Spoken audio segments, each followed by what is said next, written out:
पहा बेटा, आता तुम्हाला मी सांगतो आता कंबाईनची स्ट्रॅटेजी. कोणती स्ट्रॅटेजी?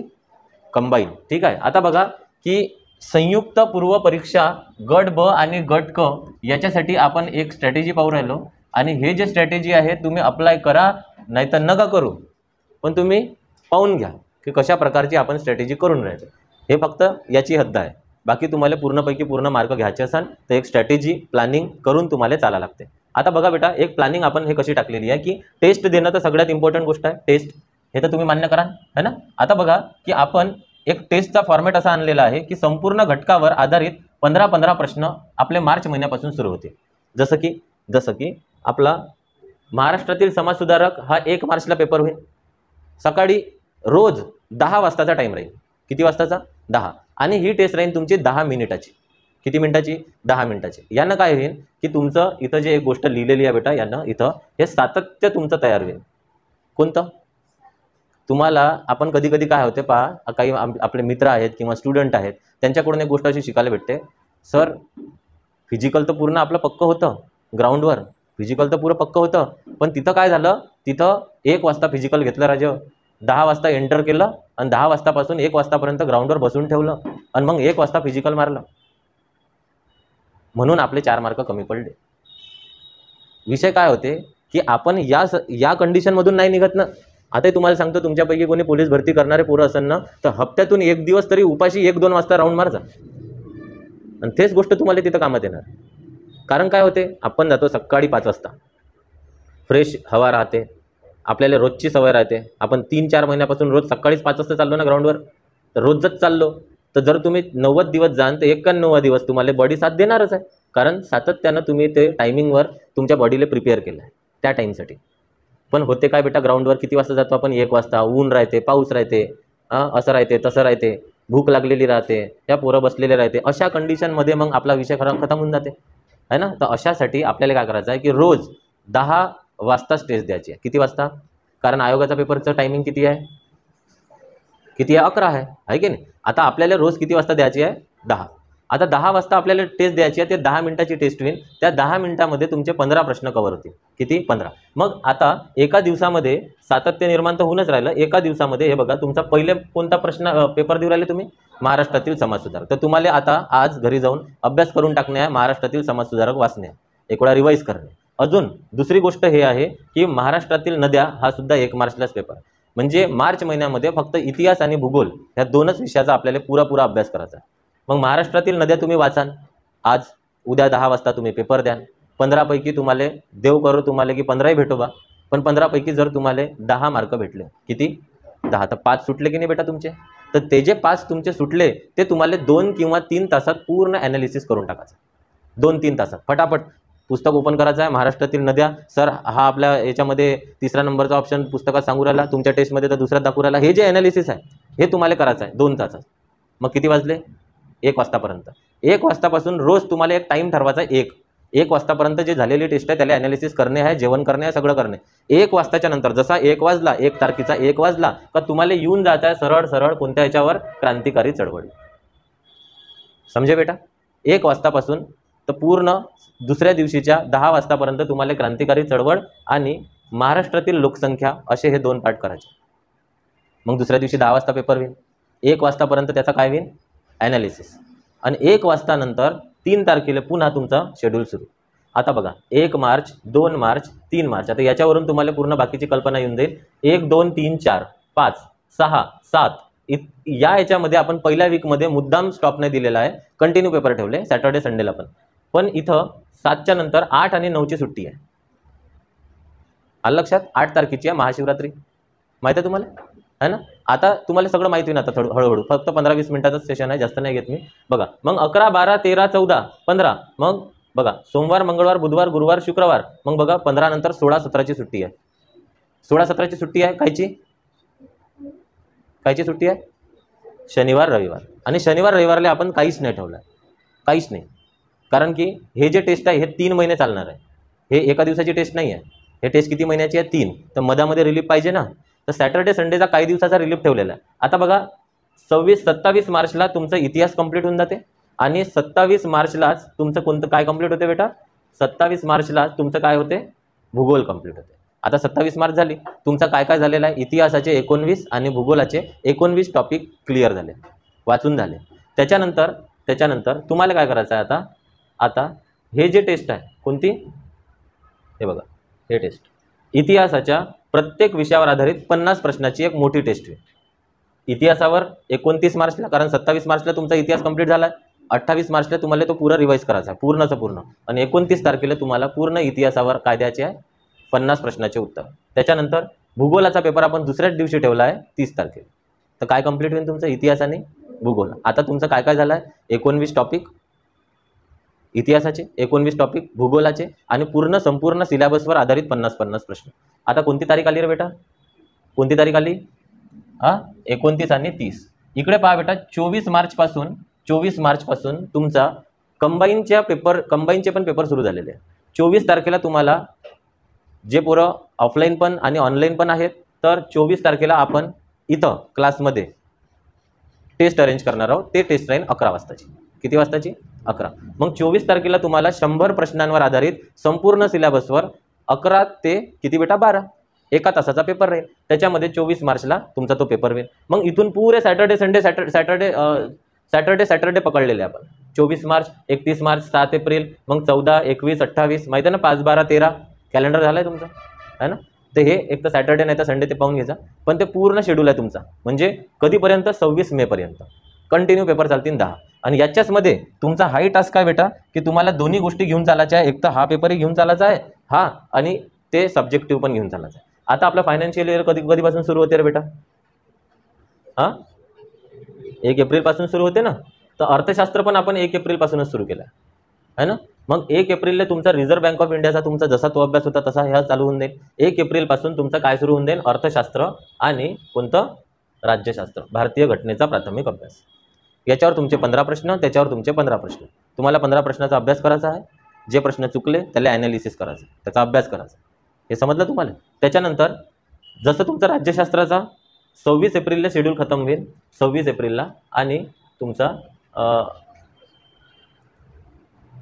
भारतीय कर रचना अर्थशास्त्र तुमचा 26 तारखेला जसा कंप्लीट होईल, तसंच तुमची एक टेस्ट राहील अर्थशास्त्रावर 29 एप्रिलला आणि राज्यशास्त्रावर 30 एप्रिलला. हा काय राहील, 50 प्रश्न संपूर्ण सिलेबसवर आधारित, जे तुम्ही पूर्ण महिनाभर केलं. म्हणजे मग मार्चमध्ये आपलं काय झालं, इतिहास भूगोल, आणि एप्रिलमध्ये काय झालं, अर्थशास्त्र आणि राज्यशास्त्र. आता राहिला कोणता महिना, मे महिना. तर मे महिन्यामध्ये 3 सब्जेक्ट कव्हर करायचे आहे. त्याच्यामध्ये सगळ्यात इम्पॉर्टंटवाला सब्जेक्ट तर हा आहे की करंट अफेअर. कोणता आहे बेटा, करंट अफेअर, चालू घडामोडी आहे, चालू घडामोडी हा टॉपिक आहे 1 मे, आणि सायन्स पण आहे 1 मे. तर हे पूर्ण तुम्हाला डोळ्याखालून काढायचं आहे. आणि याच्याचसोबत गणिताची पण टेस्ट राहील. पण गणिताला मी या टेस्टमध्ये जास्त प्राधान्य याच्यासाठी दिलं नाही, कारण की मी तसं पण सेपरेटली तुमची टेस्ट घेऊन राहिलो आपल्या क्लासमध्ये.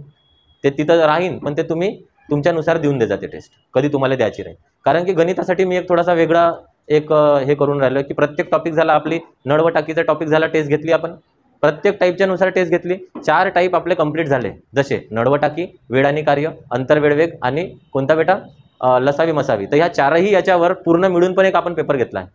आता तुमचं काय झालं, पर्सेंटेज, मग काय होईल, नफा तोटा, मग काय होईल, सरळ व्याज, चक्रवाढ व्याज. मग जसं आता पर्सेंटेजची एक टेस्ट होईल, मग नफ्या तोट्याची टेस्ट होईल, सरळ व्याज, चक्रवाढ व्याजची होईल, आणि मग तिघाची चौघाची मिळून होईल. आणि ॲट द एंड सगळ्या सिलेबसवर आधारित पण 10 पेपर डिझाईन करून ठेवलेले आहे.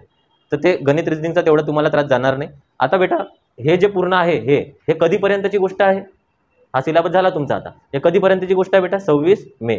म्हणजे तुम्ही जर 1 मे पकडता तर 16 जूनच्या 16 दिवस आधी अभ्यासक्रम पूर्ण होण्याची काय आहे बेटा, काय आहे शक्यता. हे तुमच्यावर आहे, मी नाही म्हणू शकत की हे होईल. आता एक प्रयत्न आहे आपला की आपल्या प्रत्येक दिवशी एक टॉपिक, म्हणजे 12 तास आपल्याला भारतीय लोकसंख्येवर आणि महाराष्ट्रातील नद्या आणि इकडे महाराष्ट्रातील समाज सुधारक याच्यावर द्यायचे. तर 6 तास खूप आहे. जर तुम्ही आजपासून कराल, म्हणजे आपण म्हणू नये का, जर मी तुम्हाला म्हणेन का ड्रमभर पाणी आहे, पे बरं बाबू, तुम्ही पिऊ शकता का आत्ता, नाही. पण जर तुम्ही 3 महिन्यात कंप्लीट करायचं आहे, तर मला वाटतं की 4 ड्रम पाणी पिऊन टाका तो, कारण रोज थोडं थोडं पिऊ राहिलो ना आपण. आणि यालाच तर म्हणते कॉन्सिस्टॅटिक प्रोसेस, यालाच तर म्हणते सातत्य. आता हे जे सातत्य आहे तुमचं 3 महिन्याचं जर तुम्ही टिकवून ठेवलं, तर मग 16 जूनच्या 16 दिवस आधी अभ्यासक्रम पूर्ण होण्याची दाट शक्यता आहे. त्याच्यानंतर पूर्णचे पूर्ण आहे, एक वेळा रिकॉल करून टाकायचं नोट्स. त्याच्यानंतर हे जे आहे पूर्णचं पूर्ण या टेस्टचे वैशिष्ट्य सांगून राहिलो की तुमचं एक नियोजन राहील की आज अभ्यासिकेत गेल्याच्या नंतर तुम्हाला काय करणे आहे. याचं नियोजन आहे ना की आज एवढी तारीख आहे, आज 1 एप्रिल आहे, तर आपल्याला RBI बद्दल अभ्यास करायचा आहे, आपल्याला या टॉपिकबद्दल अभ्यास करायचा आहे, म्हणजे भरकटलेली दिशा राहणार नाही. त्याच्यानंतर तुमचं जे आहे ज्या पोरांचा अभ्यास झालेला आहे, मागची कंबाईन त्यांची काही मार्कांनी गेलेली आहे, त्यांचं तर फास्ट रिव्हिजन पण होईल. 3 महिन्यात रिव्हिजन होऊन राहिलं तुमचं पूर्णचं पूर्ण फास्ट आहे ना. आणि जे भरकटलेली दिशा सरळ होण्याची शक्यता, म्हणजे हा पॉईंट याच्यासाठी लिहिला आहे की आपल्याला एक दिशा पाहिजे. जसं की काही असे पोरं असतात की नाही सर तुम्ही मला एक प्लॅन करून द्या, मी त्याच्यावर चालतो, बाकी मला नाही माहिती की कसं चालावं लागते. तर त्याच्यासाठी ही योजना आहे. त्याच्यानंतर बेटा तुम्हाला हे जर करायचं आहे तर याच्यामध्ये 157 टेस्ट आहेत, ते तुम्हाला माहीत आहे. 15 क्वेश्चनच्या किती टेस्ट आहे? 19 म्हणजे 20 पकडा. एका टॉपिकवर 20 टेस्ट इतिहासावर, तर असे 7 विषय आहे, तर 7चे किती झाले? एका याच्यावर 20 टेस्ट, तर 7 याच्यावर 140 टेस्ट. 140 या 157 पैकी 140 टेस्ट तर तुम्हाला समजल्या कोणत्या आहे? 50 मार्काच्या ह्या किती 7 टेस्ट 147 झाल्या. अरे हो का नाही. आणि हे जे संयुक्तवाले 10 आहे हे किती झाले? 157. असे 157 आहे. 3400 प्रश्न तुमच्या डोळ्याखालून जेव्हा जातील तर त्या 3450 पैकी आपल्याला तिथं 100 प्रश्न आपल्या नजरेतले आले पाहिजे. तर आपल्याला 3450 प्रॅक्टिस करून जायचं आहे. आता एक प्रश्न 3 प्रकारे विचारला जाते हे तुम्हाला माहीत आहे. एक प्रश्न राहते तो 3 प्रकारे विचारला जाऊ शकते है ना. आता बघा एकूण 92 दिवसाचा कालावधी याच्यात लागणार आहे. 1 मार्चपासून तर किती 31 मे पर्यंत असं पकडून घ्या तुम्ही. 31 मे पर्यंत, कारण की हा विज्ञानाचा पेपर आपण 31 मेला ठेवला आणि जूनमध्ये काहीच नाही आहे. जूनमध्ये तुम्हाला काय करायचं आहे? फक्त अभ्यास. आता बघा त्याच्यात काही पॉईंट्स मी टाकले की तुम्हाला काय करायचं आहे. जास्तीत जास्त काय घ्यायचं आहे? पाणी प्यायचं आहे. जास्तीत जास्त प्रमाणात जेवढं पाणी प्याल तेवढे तुम्ही हेल्दी राहाल, जेवढे जास्त पाणी प्याल. आता हा पॉईंट फक्त आहे बा सर सांगून राहिले बा याच्यासाठी नाही आहे. जर तुम्ही खरंच सिरियस असाल तर तुम्हाला ही गोष्ट करायला लागेल, कारण की तुमचं शरीर पण तर साथ दिलं पाहिजे ना. आता बघा काही पोरं नाही का असे बसून राहते डोक्याला हात देऊन, मी म्हणतो की नाही असं कोण बसलं रे बा, किंवा मग काही पोरं नाही का क्लासवर आळस देतात किंवा मग असे बसून राहतात. त्याचं कारण आहे. त्याचं कारण काय माहीत आहे? ते त्यांनी त्यांची बॉडी हेल्दी नाही ठेवली आहे. ते शारीरिक आहे ते होतेच. जर तुम्ही रात्रभर तिकडे जागान, सकाळी उठून ग्राउंडवर जाण, स्वयंपाक बनवान वगैरे वगैरे कराल तर तुम्ही शरीराकडून काम करून घेऊ राहिले ना, तर तो शरीर हेल्दी कसं राहील? मग तुम्ही बॅचमध्ये बसल्याच्या नंतर तुमची जे शरीर आहे तेच तर सांगते की तुम्ही काय केलं. मग तुम्हाला त्याला हेल्दी ठेवा लागेल ना, काम करून घ्यावं लागेल ना. अरे बैलाकडूनही आपण काम करून घेतो, त्याला चारा टाकतो ना. मग आता बघा मोबाईलचा वापर कमी करणे, मी बंद करा असं नाही म्हणून राहिलो, कमी याच्यासाठी, कारण काही गोष्टी आपल्याला पुस्तकातून नाही भेटत तर गुगलवर पटकन सर्च होते. लिमिटेड वापर करा कायचा. हां, आणि शक्यतोवर FB वगैरे जे म्हणजे हे आहे इन्स्टा आहे तर त्याला डिलीटच करून टाका.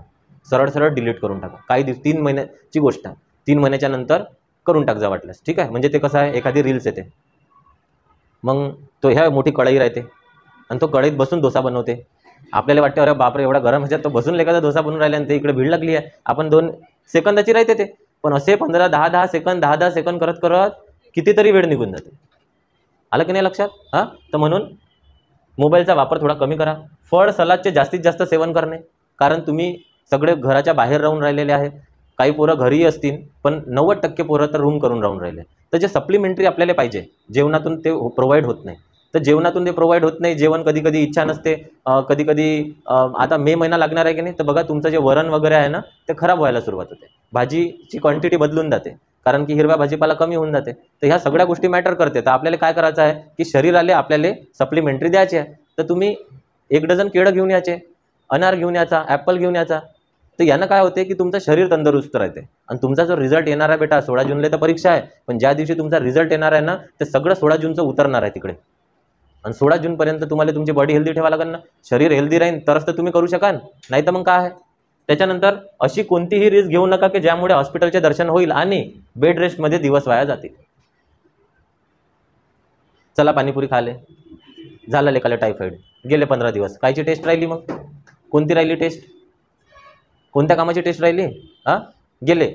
आता माझा मित्र होता 4 दिवसापासून, अरे भावाचं लग्न आहे, बस पेपर देतो, दुसऱ्या दिवशी जातो, बम सगळ्याले. 1 महिन्यापासून अरे कपडे घेतले, अरे आज असं झालं तसं झालं. त्याच्या सख्या भावाचं लग्न होतं पण पेपर होते युनिव्हर्सिटीचे, बस उद्याच जातो. आणि ज्या दिवशी बस म्हणजे उद्या लग्न आहे आज जाईन बा, नालीत पडलं नाही, हातपाय तुटले त्याचे.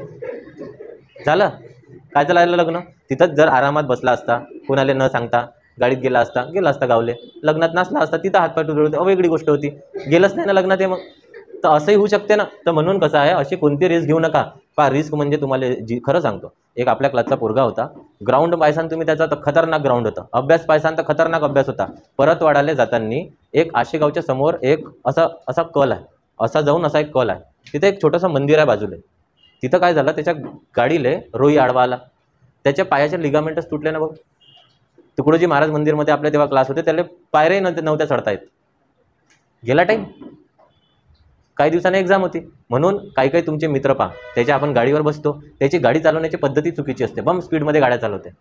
तर तुम्हाला काय करायचं आहे, त्याच्या गाडीवर बसा. मी हे नाही म्हणत का त्याला तुम्ही दोस्ती तोडून टाका वगैरे वगैरे, पण अशी कोणतीही रिस्क घेऊ नका का ज्याच्यामुळे काय होईन बेटा, हॉस्पिटलचे दर्शन आहे ना. बघा, वादविवाद टाळणे. जर तुमचे कोणाच्यासोबत वादविवाद असन किंवा मग पहा काय होते, आपले छोट्या मोठ्या गोष्टीसाठी वादविवाद होऊन जाते ना, आपला पुरा दिवस खराब होऊन जाते, डोकं खराब होऊन जाते. मग आपल्यालाच असं कधी कधी पश्चाताप होते की अरे फालतू यार, या व्यक्तीला आपण असं म्हटलं बा, नाही म्हणायला पाहिजे होतं, कधी कधी आपल्याला फील होते. मग हा जो वादविवाद आहे ना बेटा, हा टाळणे. बाहेर तर लोकांसोबत वादविवाद करूच नका बेटा. तुम्ही लोक चालले का दोघं जण, लवकर जा बेटा. तुमची ॲक्टिव्हिटी नाही का 5-10 मिनिटापासून लवकर फटकन निघून जायचं. हां बघा, तो वादविवाद जे आहे ना बेटा, ते टाळायचे. वादविवाद टाळणे म्हणजे कधी कधी नाही का, आपलं कोणाही सोबत, आपल्या मित्रासोबतही वादविवाद होऊन जाते. होते ना वादविवाद का नाही होत का, आपण एकदम साधू संत जाऊ का, नाही. मग वादविवाद जे आहे ना बाहेरच्या लोकांसोबत तर टाळायचेच. आता समजा त्या दिवशी इकडून मी जात होतो, तर तिकडून एक काकाजी आले, अरे समजत नाही का गाडी कुठून टाकली असं त्याचं, जेव्हा की त्याची चुकी होती. पण मी अरे जाऊ द्या बा काकाजी, माफ करा, गलती झाली मी पलटवली गाडी, त्याला निघून दिलं. तर ते 5-10 मिनिट म्हणजे पलटून जायपर्यंत अरे बाबा जाऊ द्या, माफ करा ना म्हटलं. असंच करायचं 3 महिन्यापर्यंत. 3 महिने झाले, 16 जून झाली, कधी 2-3 त्याला पाहून आलं नाही का लक्षात. पण 16 जूनपर्यंत काहीच नका करू, वादविवाद टाळा. त्याच्यानंतर चहा बंद करणे जमत नसल आहे ना, तर मग काय करा बेटा, कमी करून टाका. कारण चहा काही काही पोरांना गरजही आहे किंवा नाही चला फ्रेश व्हायसाठी चहा पिऊ, पण चहानं काय होते, ॲसिडिटीचे प्रमाण वाढते, तब्येतीवर त्याचा विपरीत परिणाम पडते. चहा प्यायला जातो ना आपण मित्रासोबत, तर त्याच्यात 10-15 मिनिट चालले जाते. आलं की नाही लक्षात. तर ह्या सगळ्या गोष्टी काय करायचं आहे तुम्हाला, टाळायचे.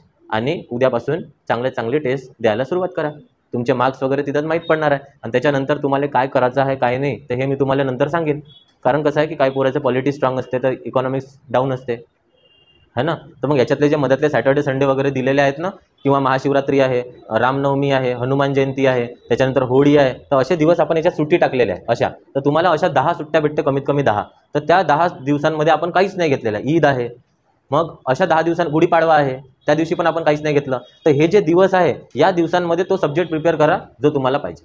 समजलं बेटा. तर या प्रकारे तुमची टेस्ट आहे. आणि ॲपवर श्रीपत एज्युकेशन ॲप माहीत आहे ना आपलं, कोणतं ॲप, श्रीपत एज्युकेशन है ना. तर श्रीपत एज्युकेशन या ॲपला डाउनलोड करा आणि याच्यावरून तुम्ही काय टेस्ट परचेस करून टाका. किती रुपयाची टेस्ट आहे बेटा, 499 मध्ये. तुम्हाला सांगतो जेवढी लागत लागली आहे ना तेवढेच आहे. म्हणजे याच्यावरते याच्या खाली मी प्राईस नाही करू शकत, कारण कसं आहे, जे थर्ड पार्टी ॲप आपण वापरतो ना त्यांनाच त्याचा पैसा जाते. आणि हे जे पूर्ण यंत्रणा, एवढे सारे पेपर वगैरे हे ते घेणं म्हणजे हे साधी गोष्ट नाही आहे. तुम्ही मार्केटमध्ये जाऊन एक वेळा सर्वे करा की 10 टेस्ट या, फक्त या 10 टेस्टची किंमत काय. तुम्ही एक वेळा सर्वे करता म्हणजे वाटत असन वगैरे तर है ना. बाकी दो student who are interested they can join the test. धन्यवाद. असे बोलून मी माझे 2 शब्द संपवतो. तुम्ही ऐकून घेतला त्याच्याबद्दल मी आभारी आहे. धन्यवाद. जाऊ